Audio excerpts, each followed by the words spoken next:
Intentional spending. What does that mean, man? One more thing, actually, before we get to this, because I get a lot of pushback on, hey, Cody, I'm an electrician. Hey, Cody, I run this landscaping business and like, I don't know how to make passive income. Just real quick, anything can be scalable. And I think you were really hinting at this when you talked about like building a team and, thinking of real estate as a business.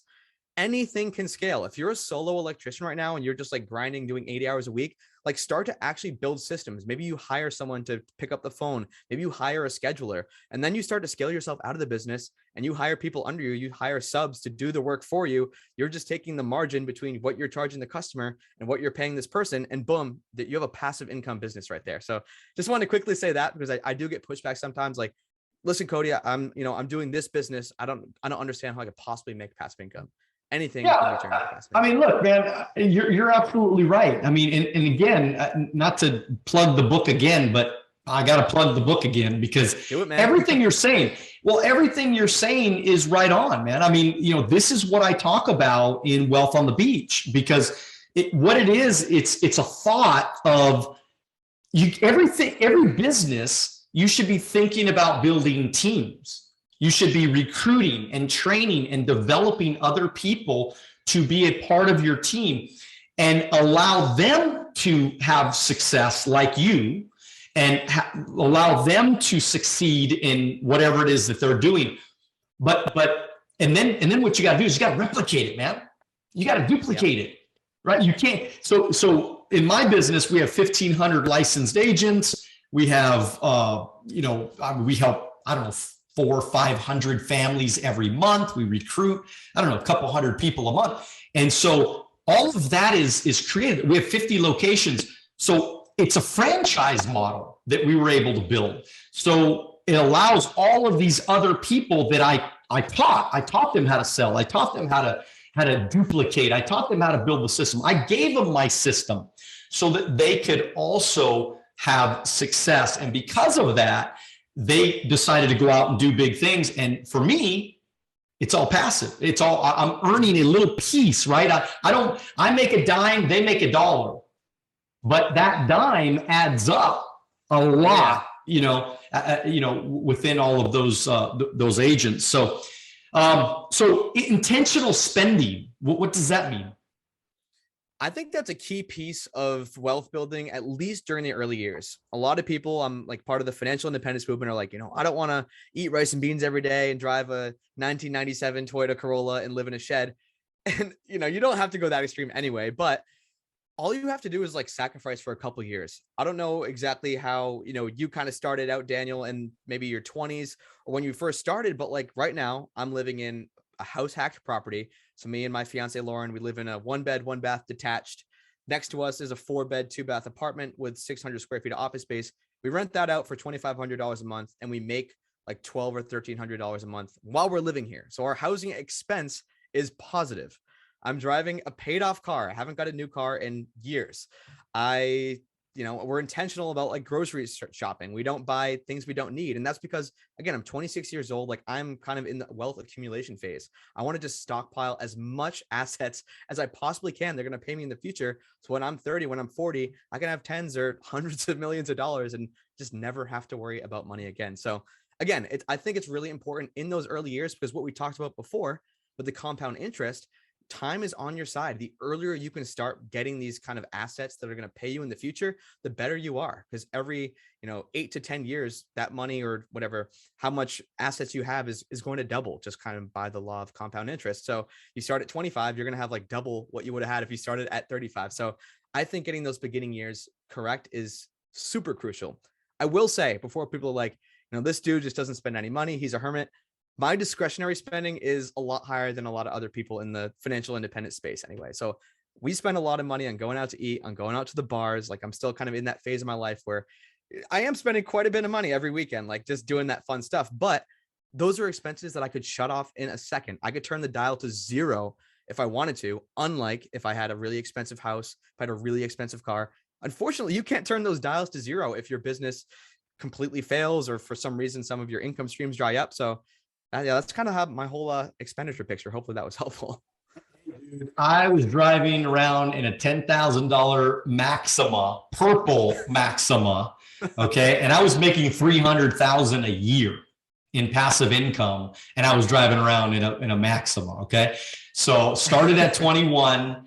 I was making $7 an hour, just starting out in business. In 7 years, I had $1 million in cash saved because I saved like my life depended on it. I mean, really, I mean, I invested, I saved, we bought a little house. My first house was a little condo, 1,200 square foot condo. I never put grass in the house. I never put grass in the yard until I sold the house. And I made like $50,000 when I sold it, right? Like 3 years later, we lived in that little condo for 3 years later, sold the house, bought another house. Now, again, this was 20 something, 24, 23 years ago. And then we bought our first bigger house. I could have bought $1.5 million house. I could have bought a $2 million house, but I bought a $475,000 home, $70,000 home. And I paid that off within a few years. And we lived in that house. We raised our kids in that house. I don't know, I think like 15 years before we bought our giant house that we live in now. But what you're saying right now, Cody, I mean, this is so refreshing, man, because I'm not even playing. Like this is the story. I mean, and of course, there's things that you know right now that I didn't know back then, that you're going to be so much richer than me by the time you're 47, like I am. I mean, seriously, man. I mean, so just keep doing what you're doing because you're rocking, buddy. I mean, so, you got this podcast, and I'm just wondering, like, when am I going to be a guest on your podcast? So that's question number one. And question number two is, why'd you start a podcast? And I know you're with another buddy. So how did that all start? So question one, let's get something booked for June, because I'm actually going to be, this is another beautiful part of financial independence. I'm going to be traveling throughout Europe all of May, like May 2nd to May 31st. So taking a break from recording, we have a bunch of episodes in the backlog. How it all started, I'd been consuming content for so long, and I'm an avid podcast listener. And I'm like, I think at this point, like I've been listening for a couple of years, I have something that I can add to the equation. I was super young. I think I was 21 or 20, maybe 22 when I started the podcast. Met my co-host Justin, who I'm kind of the entrepreneur. He's the guy who's crushing it in corporate. And so we come from these kind of two different backgrounds, but we both have reached financial independence at a really early age. And it's just been a ton of fun. Like, honestly, more than anything, I think the networking has been the best benefit. Never mind the monetary benefits like sponsors and affiliate revenue, all that stuff. The people I've met and the relationships I've formed. I mean, we wouldn't be talking now, Daniel, if you didn't have a podcast, and you wouldn't be able to talk to me for an hour about kind of your life and your journey if I didn't have a podcast. So it's kind of given me an outlet to connect with really cool people, like-minded people that I probably wouldn't have got the opportunity to if I just cold emailed someone. I'm like, hey, want to chat for an hour? So I think that is right on, man. I mean, I've had my podcast, I don't know, like 3 years now. I think we've interviewed almost 200 people.